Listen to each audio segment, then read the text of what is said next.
22 जनवरी को होने वाली प्राण प्रतिष्ठा को लेकर all India United democratic front के अध्यक्ष बदरुद्दीन अजमल ने बड़ा बयान दिया है। बदरुद्दीन अजमल ने मुस्लिमों से अपील की है कि वे 20 से 26 जनवरी तक अपने घरों में रहें। इस दौरान ट्रेन, बस या कार से सफर न करें। अजमल ने यह भी कहा कि बीजेपी मुस्लिम धर्म की दुश्मन है। 20 तारीख का 24-25 तारीख केहू से ट्रेन बीजेपी हमारे सबसे बड़ा शत्रु, मुस्लिम पर्सन। वहीं केंद्रीय मंत्री गिरिराज सिंह ने बदरुद्दीन अजमल पर हमला बोलते हुए कहा कि ऐसे लोग मुसलमानों को डराते हैं और उनमें भ्रम पैदा करते हैं। बदरुद्दीन अजमल को भले नफरत हो बीजेपी से, बीजेपी मुसलमान से नफरत नहीं करती। ओवैसी जैसे लोग, बदरुद्दीन अजमल जैसे लोग जो समाज में नफरत फैलाने का केवल काम करते हैं।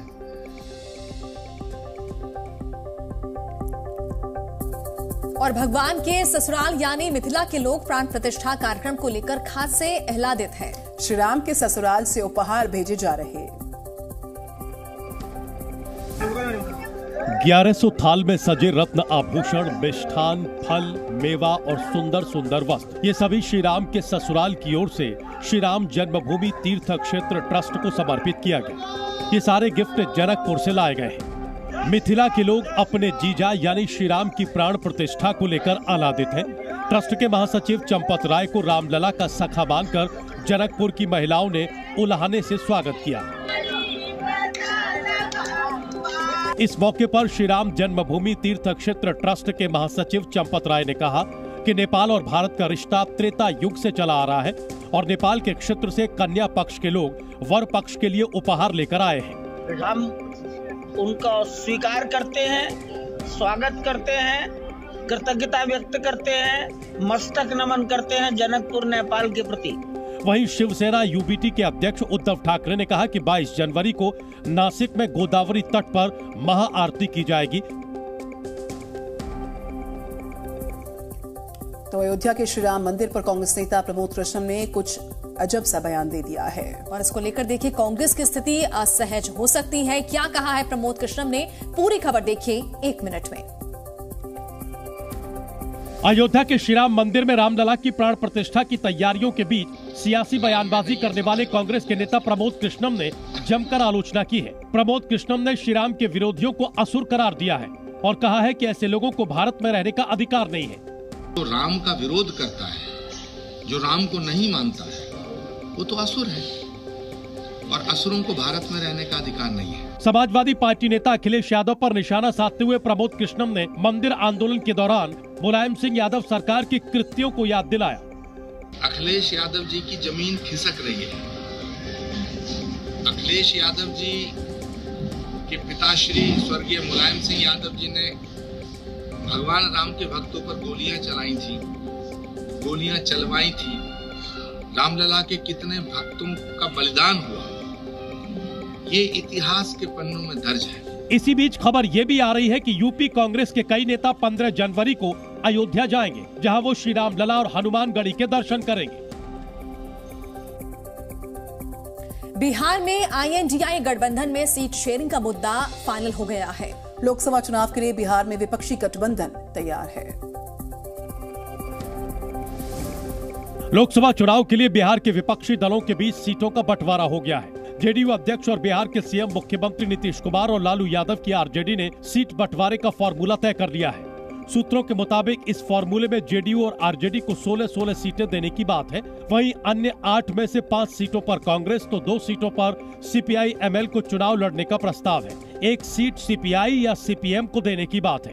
हालांकि कांग्रेस बिहार में 9 सीटों की मांग पर अड़ी है। जेडीयू कोटे से बिहार सरकार में मंत्री संजय झा का कहना है कि बिहार की लोकसभा सीटों को लेकर किसी तरह का कोई विवाद नहीं है। सीट कोई इशू महागठबंधन में नहीं रहेगा। लार्जर इशू है 40 सीट जीतना, सबसे बड़ी बात है। और 40 सीट जीतने का फॉर्मूला क्या होगा, उस पर महागठबंधन काम करेगा। इंडिया गठबंधन में ऑल इज वेल है, ये लगातार हम लोग कह रहे हैं।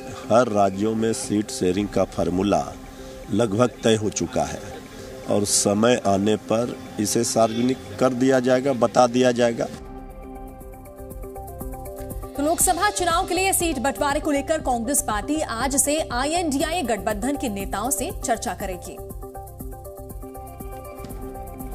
2024 के चुनाव में बीजेपी को हराने के लिए बनाए गए इंडिया गठबंधन में कांग्रेस कितनी सीटों पर चुनाव लड़ेगी, इसको लेकर कयास जारी है। कांग्रेस पार्टी आज से सीट बंटवारे को लेकर 3 दिनों तक सहयोगी पार्टियों से विचार विमर्श शुरू करने जा रही है। बताया जा रहा है कि चर्चा की शुरुआत दिल्ली से होगी। उन्होंने निर्देशित किया है खड़गे साहब ने कि अब हम लोग जो जिन जिन राज्यों में हम लोग गठबंधन कर रहे हैं उन राज्यों के जो प्रमुख पार्टियां हैं उनसे हम लोग बातचीत शुरू करेंगे। कांग्रेस पार्टी 9 राज्यों में ही गठबंधन में चुनाव लड़ने वाली है। बिहार, झारखंड, दिल्ली, पंजाब, उत्तर प्रदेश, महाराष्ट्र, पश्चिम बंगाल, केरल, तमिलनाडु वो राज्य हैं जहां कांग्रेस गठबंधन के सहयोगियों से बातचीत करेगी। लेकिन जेडीयू, आम आदमी पार्टी, समाजवादी पार्टी, तृणमूल कांग्रेस के रुख को देखते हुए कांग्रेस के लिए इन राज्यों में गठबंधन में ज्यादा सीटें हासिल करना आसान नहीं दिख रहा है।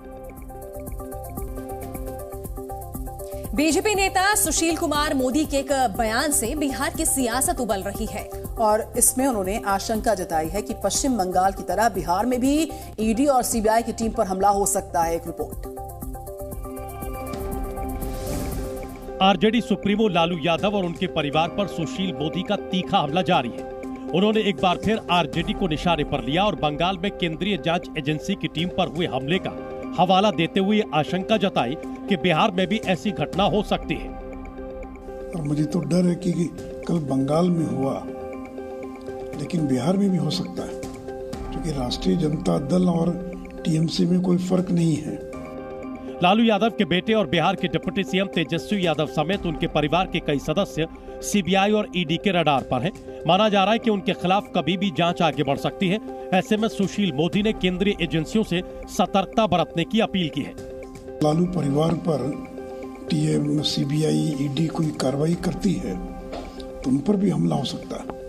इसलिए सीबीआई, ईडी के लोग जब बिहार में कोई कार्रवाई करें तो पूरी तैयारी से करें, पैरामिलिट्री फोर्स लेकर करें, ताकि बंगाल जैसी घटना न दोहराई जा सके। इससे पहले तेजस्वी यादव ने भी सुशील मोदी पर हमला बोला था।